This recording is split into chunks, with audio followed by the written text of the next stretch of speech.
আসসালামু আলাইকুম। সবাইকে শুভেচ্ছা জানাচ্ছি। মাসুম মাহবুব। দেখছেন ওপেন দ্য ইউটিউব চ্যানেল এবং মাসুম মাহবুব ফেসবুক পেজ। আপনাদের অনেকেই জানতে চেয়েছেন আমি কেমন আছি? ফয়জুর রহমান আদিল, কিশোরগঞ্জ, পাকুন্দিয়া। জি, আলহামদুলিল্লাহ ভালো আছি। যারা জানতে চেয়েছেন সব ঠিক আছে। আমার মেয়ে ভালো আছে, আমি ভালো আছি। আ দর্শক, বেশ কিছু গুরুত্বপূর্ণ খবর আছে। এক ভাই কমেন্ট করছেন আর্মেনিয়া থেকে। আর্মেনিয়া কি আমাদের মানুষ আছে বাংলাদেশের? আর্মেনিয়া থেকে দেখছেন কে? মানিনুর পাহাড়, কারো নাম হয়। আর্মেনিয়া থেকে যে ভাই দেখছেন, কত বছর আছেন আর্মেনিয়াতে? কেমন? অবশ্যই জানাবেন। দর্শক, চলুন আমরা বেশ কিছু গুরুত্বপূর্ণ খবর নিয়ে বসছি আজকে। আপনাদেরকে আজকে দুর্দান্ত কিছু খবর দিতে পারবো আশা করি। আ আপনারা কি ইরানের খবর আরো দেখতে চান কিনা? নাকি আমরা প্রসঙ্গ পরিবর্তন করব সেটাও আমাকে কমেন্ট করে জানাবেন।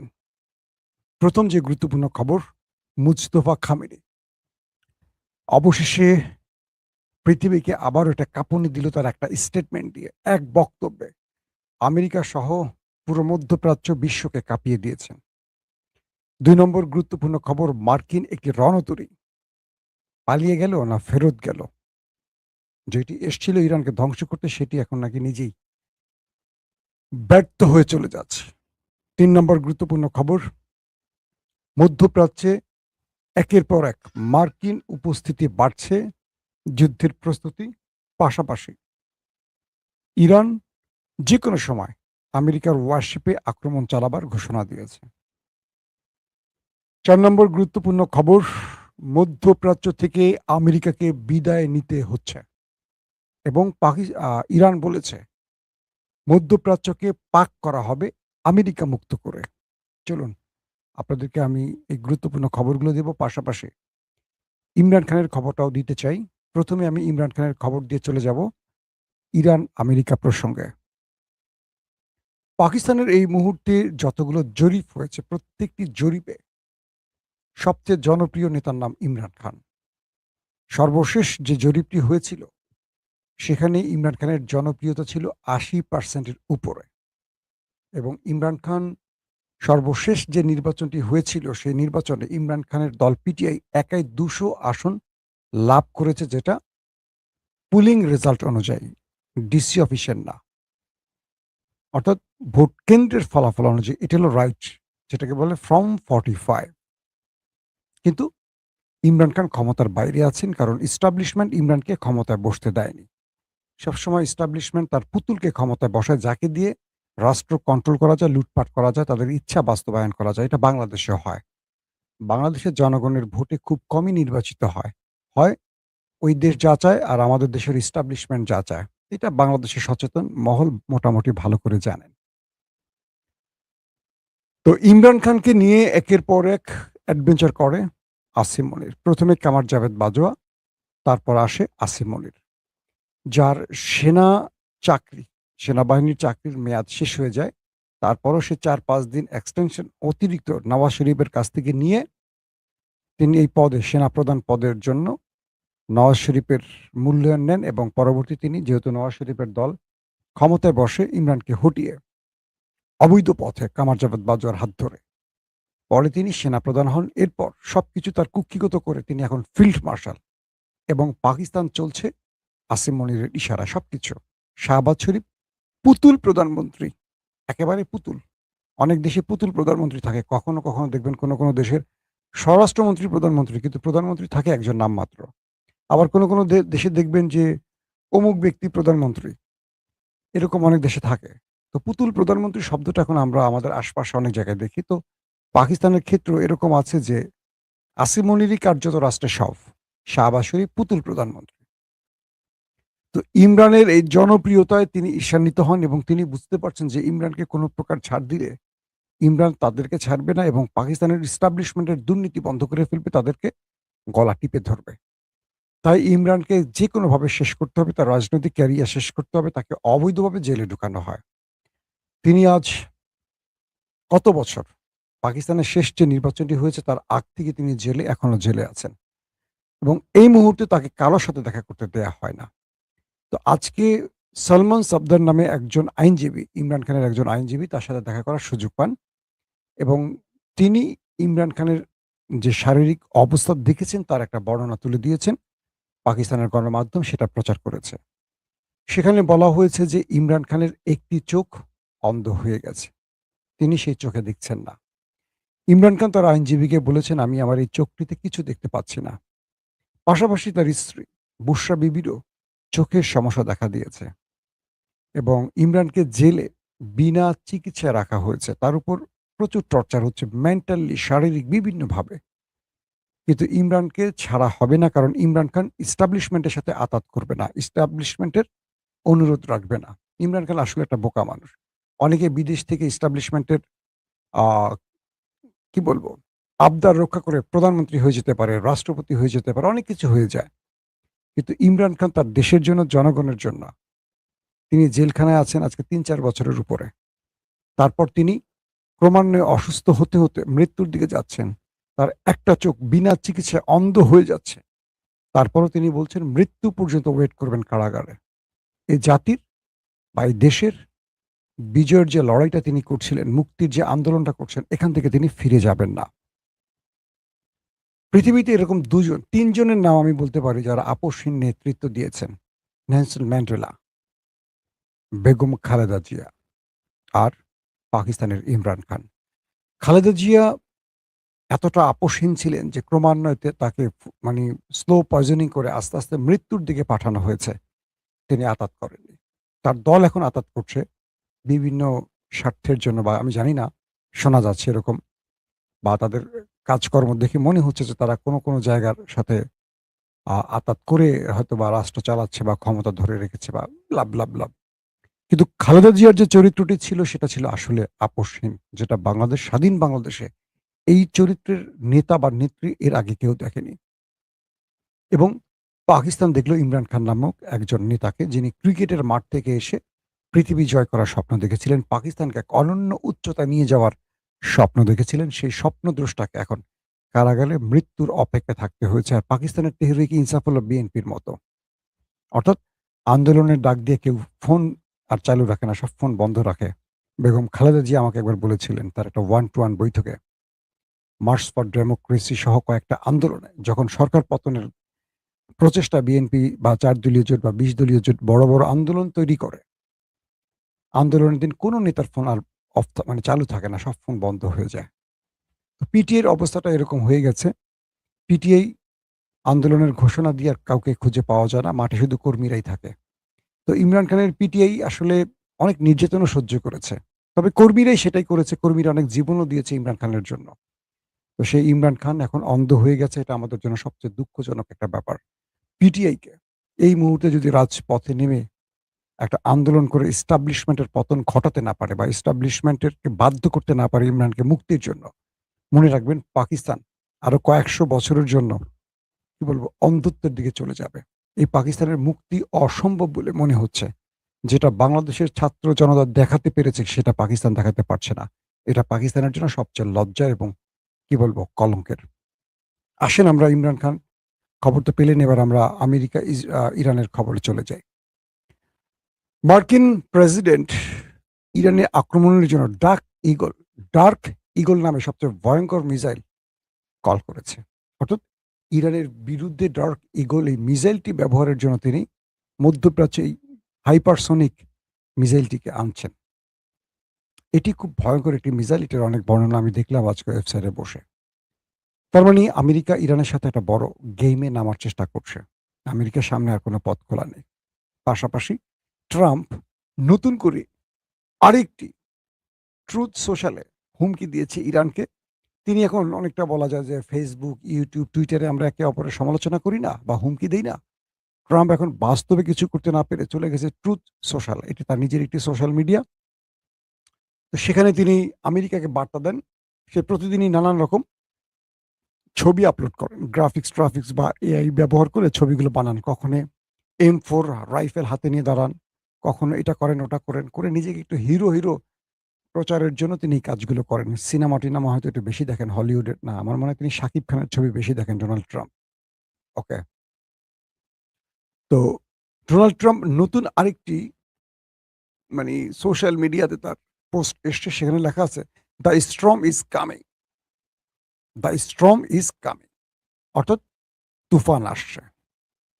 মানে তিনি আমেরিকার প্রেসিডেন্ট হয়ে ইরানকে বোঝাচ্ছেন, আমেরিকার তুফান আসছে, ইরান তুমি সতর্ক হও, তোমাকে সেই তুফান ভাসিয়ে নিয়ে যাবে, এমন তুফান আসছে। এর আগে বলছিল নো মোর গাইস, আপনি শুনেছেন তো, যে তিনি সেখানে বলেছিলেন যে আমি যতটা ভালো দেখছেন ততটা ভালো না, খারাপ মানুষ হয়ে ইরানকে কিছু দেখাবেন, তার একটা M4 রাইফেল হাতে নিয়ে। এবার তিনি বলছেন কি, দ্য স্টর্ম ইজ কামিং, তুফান আসছে। সেই তুফান ইরান ভাসবে কি ভাসবে না, সেটারও ইরান জবাব দিয়ে দিয়েছে। ইরানের নেতা মুস্তফা কামিনী বেঁচে আছেন না মরে গেছেন, এটা নিয়ে অনেক আলোচনা হয়েছে মার্কিন গণমাধ্যমে। এবার তিনি আরেকটি বার্তা পাঠিয়েছেন বিশ্বের কাছে, তার জাতির কাছে এবং আমেরিকার উদ্দেশ্য করে, গালফ কান্ট্রির উদ্দেশ্য করে, সবাইকে উদ্দেশ্য করে। যখন ইরানের সাথে আমেরিকার বৈঠকটি হলো, ইরানের পররাষ্ট্রমন্ত্রী আব্বাস আরাকচির সাথে এবং ইরানের রাষ্ট্রদূতের সাথে রাশিয়ার, মানে দুটো দেখা হয়েছে দুটো বৈঠকের পর, কোনো একটা অদৃশ্য কারণে ইরান খোলস থেকে বেরিয়ে আসছে। ইরান এখন নিজেই ধমকি দিচ্ছে আক্রমণ করার। এতদিন ধমকি দিত না, এতদিন তারা খুব ব্যালেন্স করে কথা বলতো, আক্রমণাত্মক কথা বলতো ট্রাম্প, আর ইরান বলতো গঠনমূলক এবং ধৈর্যের সাথে। কিন্তু এখন ইরান নিজেই ট্রাম্পের চেয়ে বড় অ্যাটাকিং মুডে কথা বলছে। তো এর আগে বলেছে যে কোনো সময় ইরান হরমুজে মার্কিন নেভিকে কবর দেবে, বা তাদের মিসাইল বা ড্রোন যে কোনো সময় অ্যাটাক বা স্ট্রাইক শুরু করবে। এবার মুস্তফা খামেনি যে বক্তব্যটি দিয়েছে সেটি হলো যে 1000 কিলোমিটার দূর থেকে কোনো লোভী গোষ্ঠী এই অঞ্চলে আসবে আর এই অঞ্চলের শান্তি নষ্ট করে আমাদেরকে বিভাজিত করবে, আমাদের ঐক্য নষ্ট করবে, আমরা তাদেরকে পানিতে ডুবিয়ে মারব। 1000 মাইল দূর থেকে কে আসছে? মধ্যপ্রাচ্যে আমেরিকা। তারা গালফ কান্ট্রিতে এসছে, মূলত তারা অর্থ লুট করতে আসছে এবং পেট্রো ডলার পকেটে ভরে তারা আমেরিকাকে উপরে নিচ্ছে। মুসলিম দেশগুলো গরিব হচ্ছে আর এই দেশগুলো ধনী থেকে ধনী হচ্ছে, কারণ আমাদের রাষ্ট্রগুলোতে রাজনৈতিক অস্থিরতা তৈরি করে এখান থেকে লুট করে, আমাদের দেশের যুদ্ধ ছড়িয়ে দিয়ে প্রাকৃতিক সম্পদ লুট করে, আমাদের দেশের তেল সম্পদ, মানে আমাদের মানে আরবের কথা বলছে, আর আমাদের দেশগুলোতে রাজনৈতিক অস্থিরতা তৈরি করে এখান থেকে যা পায় লুটপাট করে চলে যায়। আমাদের নেতাদের অবৈধ টাকাগুলো তাদের ব্যাংকে রাখার সুযোগ করে দিয়ে তারা কোটিপতি হয় আর আমরা ফকির হই। আমাদের রিজার্ভ শূন্য, তাদের রিজার্ভ থাকে ট্রিলিয়ন ট্রিলিয়ন ডলার। কিন্তু আমাদের নেতারাই এই দেশের ওইসব লোকদেরকে তারা আবার নেতা বানায় যারা চুরি করতে পারে। সৎ লোকদের কখনো দেখবেন ভারত, আমেরিকা বা উন্নত দেশগুলোর নেতা বানাবে না। তারা সবসময় খোঁজে চোরদের। বাংলাদেশের বা পাকিস্তানের এস্টাবলিশমেন্ট দেখবেন সবসময় লুটেরাদের নেতা বানায়। কারণ এইসব ব্যক্তিরা যখন ক্ষমতায় বসে তাদের সুবিধা হয় লুটপাট করতে। ধরেন ইমরানকে কেন পাকিস্তানের এস্টাবলিশমেন্ট পছন্দ করে না? কারণ ইমরান খান নির্ভেজাল লোক এবং দুর্নীতি করতে দেয় না কাউকে। তার ৩.৫ বছরে তিনি দুর্নীতির গলা টিপে ধরেছিলেন। এই সময় আর্মিরাও খুব বেশি সুবিধা করতে পারেনি লুটপাটে। এখন কি হয়? এখন যারা ক্ষমতায় বসছেন তারা অবৈধ। তো অবৈধরা তো কাউকে বৈধতা দিতে পারে না বা কাউকে অবৈধ বলতে পারে না। এই সুযোগে পাকিস্তানের জেনারেলরা যার মতো পারছে লুট করছে। একদিকে সরকার লুট করছে, একদিকে আর্মিরা লুট করছে। একে অপরই ভাগে যোগে লুটপাট করছে।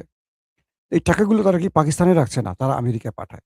তো বাংলাদেশে গত ৫৪ বছরে যারা ক্ষমতায় ছিল, আওয়ামী লীগ, বিএনপি, জাতীয় পার্টি, অন্তর্বর্তীকালীন সরকার, কেয়ারটেকার সরকার, যেটাই বলি, যেই কদিনের জন্য ক্ষমতায় বসতে হাজার না লাখ লাখ কোটি টাকা বিদেশে পাচার করছে। এই টাকাগুলো বিদেশের ব্যাংকে রাখার জন্য তারা অনেক ধনী হয়েছে।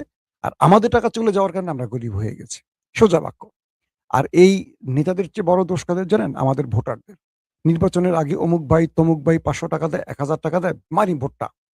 এরপরে গলায় পাড়া দিয়ে, আমাদের গলার উপরে পাড়া দিয়ে তারা হাজার কোটি টাকা নিয়ে চলে যায়। আমাদের ঘাড়ে ঋণের বোঝা রেখে। আমরা জনগণ বুঝি না কে সৎ, কে অসৎ। দেই ভোট। কারণ টেন্ডারবাজি তো আমি করব। কয়জন লোক টেন্ডারবাজি করে? কয়জন লোক নেতার বা রাজনীতি করে সুবিধা পায়? অথচ অধিকাংশ মানুষ আবেগে ভুল জায়গায় ভোট দেয়। এখন বিষয়টা তৈরি হচ্ছে এরকম যে কি বলে, মার্কিন প্রেসিডেন্টের এই হুমকির পর মুস্তফা খামেনি যে বক্তব্যটি দিলেন একদম কড়া বার্তায়। যে 1000 কিলোমিটার দূর থেকে কেউ এসে আরবে, গালফে বা আমাদের এই অঞ্চলে অস্থিরতা তৈরি করবে আর পকেট ভরে চলে যাবে, তাদেরকে এখন আমরা পানিতে ডুবিয়ে মারব। মানে আমেরিকাকে বলছে। বলছে যারা এই অঞ্চলে ব্লকেড তৈরি করেছে, তারা কদিন পর লেজ গুটিয়ে পালাবে। মানে আমেরিকার ওয়ারশিপকে উদ্দেশ্য করে বলছে।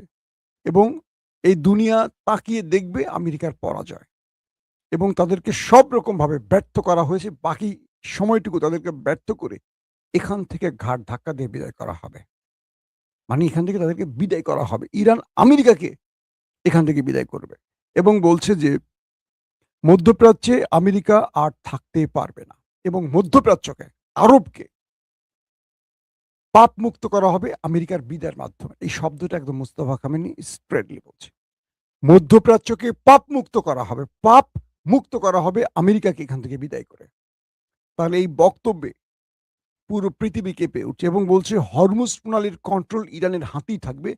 আমেরিকা যা খুশি করুক, যত পারুক অ্যাটাক করুক, যত কিছু করুক, হরমুজ প্রণালী আর কারো কন্ট্রোলে যাবে না। এটা ইরানের হাতেই থাকবে। এটা এখন এই অঞ্চলের সম্পদ। পাশাপাশি আমেরিকাকে উদ্দেশ্য করে বলেছে, আপনারা নিরাপত্তার জন্য তাদেরকে ডেকে এনেছেন, তারা তো খাল কেটে কুমির এনেছেন। আপনারা আমাদের ভাই। আমরা শত শত বছর একসাথে আছি। আমরা একসাথে থাকবো। আমরা একসাথে শুধু থাকবো না, ভাই হয়ে থাকবো। আপনাদের নিরাপত্তার জন্য ইরান যা খুশি, যা কিছু করার সব করবে। আপনারা ভাববেন না ইরান আপনাদের উপর কোনো হামলা চালাবে বা কোনো আক্রমণ করবে বা আপনাদের সম্পদের প্রতি ইরানের কোনো লোভ আছে। আপনাদেরকে আশ্বস্ত করতে চাই, আরবকে বলছে যে আপনারা আমাদের ভাই। ধর্মমতে এবং সবকিছুর দিক থেকে আপনারা আমাদের ভাই। আপনারা আমাদের বিশ্বাস করেন। আপনারা ওদেরকে আর এই অঞ্চলে স্থান দিয়ে এই অঞ্চলকে বিভাজিত করবেন না। আমাদের মধ্যে ফাটল ধরাবেন না। আপনাদের জন্য আমাদের বার্তা হলো, আপনারা যেভাবে চান মধ্যপ্রাচ্যকে সাজানো হবে, কিন্তু আমেরিকা মুক্ত করতে হবে। যদি আপনারা এ অঞ্চলে আমেরিকাকে মুক্ত না করেন বা আমেরিকাকে এখান থেকে না খেদান, তাহলে আপনাদের অস্তিত্ব রাখবো না। একদম ডাইরেক্ট মুস্তাফা খামেনির বক্তব্য। এই অঞ্চলে আপনাদেরকে থাকতে হলে অবশ্যই আমেরিকাকে তাড়িয়ে থাকতে হবে। আমেরিকাকে সঙ্গে নিয়ে থাকতে পারবেন না। এবং এই অঞ্চলে নিরাপত্তা আপনাদেরকে ইরান দেবে। প্রয়োজনে অন্য কেউ দেবে, কিন্তু আমেরিকা নয়। অর্থাৎ আরবদের নিরাপত্তা, যে আরবরা ইরানের ভয়ে আমেরিকাকে ডেকেছে, সেই ইরান এখন বলছে যে তোমাদেরকে আমরা নিরাপত্তা দিব, ইরান নিরাপত্তা দেবে। আগলে রাখবে ইরান। কিন্তু আমেরিকা থাকতে পারবে না। আর যদি আমেরিকাকে রাখতে চাও, তাহলে তোমাদের থাকা হবে না। তোমাদের অবস্থা আরো করুণ হয়ে যাবে। তোমরা এখন সিদ্ধান্ত নাও কি করবা। কি বার্তা দিয়েছে মুস্তাফা খামেনি বুঝতে পেরেছেন? এবং ইরানের প্রেসিডেন্ট মাসুদ পেজেশকিয়ান স্টেট একদম খোলামেলা বলেছে, এই অঞ্চলের সকল অশান্তির কারণ হলো ওই দেশটি। এই অঞ্চলে শান্তির কোনো কিচ্ছু মানে অশান্তির কিছু ঘটেনি। তারা যুদ্ধ শুরু করলো। তারা আমাদের সুপ্রিম লিডারকে মারলো, আমাদের বড় বড় নেতাদের মারলো, কমান্ডারদের মারলো, আমাদের সেনা বড় বড় কর্তাদের মারলো। আমরা প্রত্যুত্তর দিয়েছি, আমরা যুদ্ধ ছড়াইনি। এখন আমাদের যেটা করার সেটা আমরা করব। আমরা আর আমেরিকাকে কোনো প্রকার তোয়াক্কা করি না। আর কিছু করার নেই। আহ আমরা আর মুস্তফা খামেনি এবং মাসুদ পেজেশকিয়ান দুজনই বলছি, আমরা আমেরিকাকে আর কোনো প্রকার ছাড় দেব না। আমেরিকা যা খুশি করতে পারে, তাদের জন্য আমাদের সকল রাস্তা বন্ধ। এবং এতদিন তারা বলছিল যে আমাদের দাবি এটা, এটা, এটা। এখন ইরানের মূল একটি দাবি, আমেরিকাকে মধ্যপ্রাচ্য ছাড়তে হবে। ট্রাম্প ও সান মাইনকে চিবা। এতদিন তো হরমুজ প্রণালীর ইস্যু, নিষেধাজ্ঞার ইস্যু, এটা ইস্যু, ওটা ইস্যু। এখন ইরানের মূল দাবি একটি, আমেরিকাকে মধ্যপ্রাচ্য ছাড়তে হবে। এখানে আমেরিকা থাকতে পারবে না। এখন প্রশ্ন করতে পারেন হঠাৎ করে ইরান এত হার্ড লাইনে গেল কেন? ইরানের সাথে রাশিয়ার কোনো কঠিন আলাপ হয়ে গেছে এবং ইরানকে নেপথ্যে সাহায্যকারী দেশ চীন এবং রাশিয়া বিশেষ কোনো সিগন্যাল দিয়েছে, এটি ধারণা করা হচ্ছে। এবং এই যুদ্ধে প্রয়োজনে তারা সরাসরি জড়াতে পারে বা সব রকম সহযোগিতা দিয়ে দাঁড়াতে পারে। এই অবস্থায় ইরান আমেরিকাকে আর ছাড় দেবে না। ইরান বলে দিয়েছে, মুস্তফা খামেনি স্পষ্ট করে বলেছে, আমেরিকার চ্যাপ্টার ক্লোজ। বুঝছেন আপনারা এখন খেলা কোন দিকে যাচ্ছে? আমেরিকার চ্যাপ্টার ক্লোজ। এবং এই লাইভ আপাতত ক্লোজ। আল্লাহ হাফেজ।